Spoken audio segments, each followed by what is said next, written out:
same as I'll be honest, and it's no change. The same approach as it's been for match day one. Can we go and try and get 3 points? How do we approach a game? Can we go and win the game? Can we get 3 points and then we move on to the next game? And win, lose or draw, relegation, stay up, whatever it was, it's never that. The objective will never ever change. Focus on the next game, pick 3 points up, and really, that's it. No chance. No. And again, that's why I like this approach. You're concentrating on the next game of football, so no, if there's anybody relaxing, they'll not be playing. Do I feel there's less pressure on me? Probably not. Do I put less pressure on myself? Probably not. I still want to go out. I'm a competitive individual. I want to win. I'm a winner. I want to win. So yeah, we're going to be playing Championship football next year, but doesn't mean I put myself under less pressure not to pick 3 points up on Saturday. So no, I don't think so. I really don't.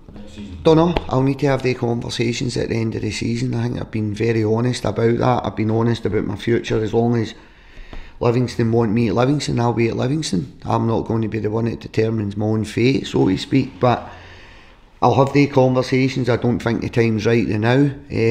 We'll have the conversations when the season ends. But we've been having talks from last week onwards. I'm trying to think if there's any new developments. Jason Holt's got an automatic relegation clause, so he's one that would be in contract if we stayed in the Premier League, but he's got an automatic relegation clause in his contract. And I've had a good chat with Holt.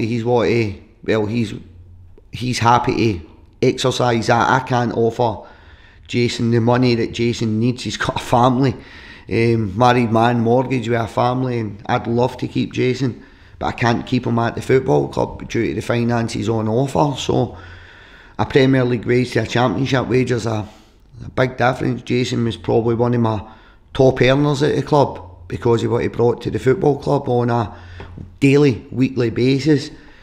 He's got, I think it's a couple of kids we hope. He's got a family anyway. And the relegation for Holt to stay there and the money that I can offer, it's not feasible for him. So Holt is one that I hope to keep, but I understand that I can't keep. So I've had that conversation with Jason. So that automatic relegation clause is going to kick in.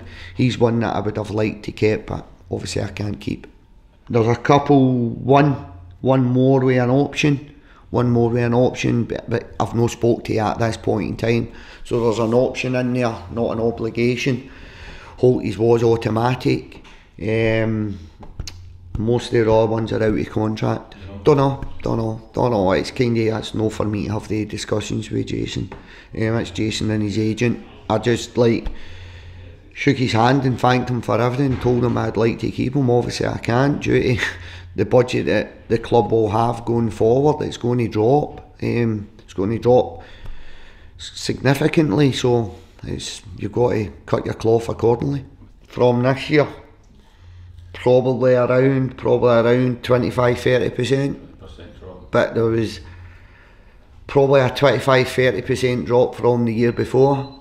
So when you look at from not this year in the Premier League, the following season, where we're going to be budget wise to where we're going to be where we were budget wise, probably a 50-60% drop. But what I will caveat that with is I think we'll still have a competitive budget for the Championship. We've been cutting our cloth to suit the last couple of years in the Premier League, and we probably had a very good Championship budget in the Premier League. What I will say is we'll probably have a competitive budget in the Championship, so it gives you a fighting chance. Whoever is sitting here, whoever that man is, whoever it is, it's going to give them a fighting chance, give me a fighting chance going into the league next season. Yeah, I think you've got to. I think I wouldn't be doing my job if I kind of never took that side of the job personally. So yeah, we've couple of, who was the announcement last night, Jen? I'm not on social media. I know who we've got pre-contracted, but I don't know what the schedule is going forward. Was that Ricky? I think so. Ricky got done last night. There's been another couple done. I don't want to say in case I've not been out because I'm not on social media, so I've not had a chance to look.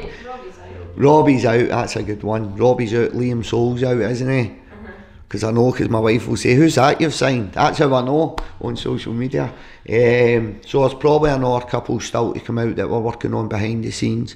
So we've done a good bit of work for next year with boys that were talking to me before we were relegated, so their futures, they wanted to play in the Premier League, but they were also happy to come in and fight and try and take the club back to the Premier League, and that's the kind of mentality I need at the club.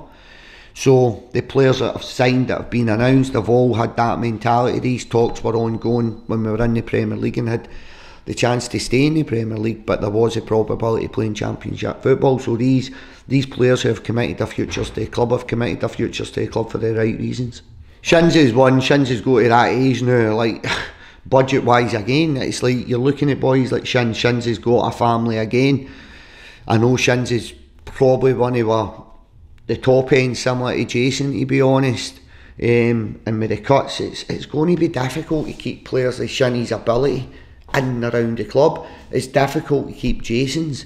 Like, so these players, the weekly wage that we can offer, I think's mid-table Championship. So it's going to be difficult to keep the players. It's going to be difficult. I think I watched the game yesterday. There wasn't a lot in the game up to 2-0. I think Aberdeen had 2 shots on target, 2 cracking finishes, and then at that point I think the game became a wee bit toxic in terms of the fans, and it became really difficult for the Hibs players, and Aberdeen won the game 4-0 4 goals and a clean sheet. So I think Peter's done a really good job since he's been up there. So they've hit a wee bit of form, hit a wee bit of momentum. They're at home, just scored 4 goals, just got a clean sheet, so it's going to be a difficult game of football. Christian Montano came off, he was a wee bit tight, but that's to be expected, and he played a lot of football, probably played a lot more minutes, and I was happy with him playing, but the game was so tight at that point. So we'll find out this morning if there's a couple of bumps and bruises once I've been in and seen the physio.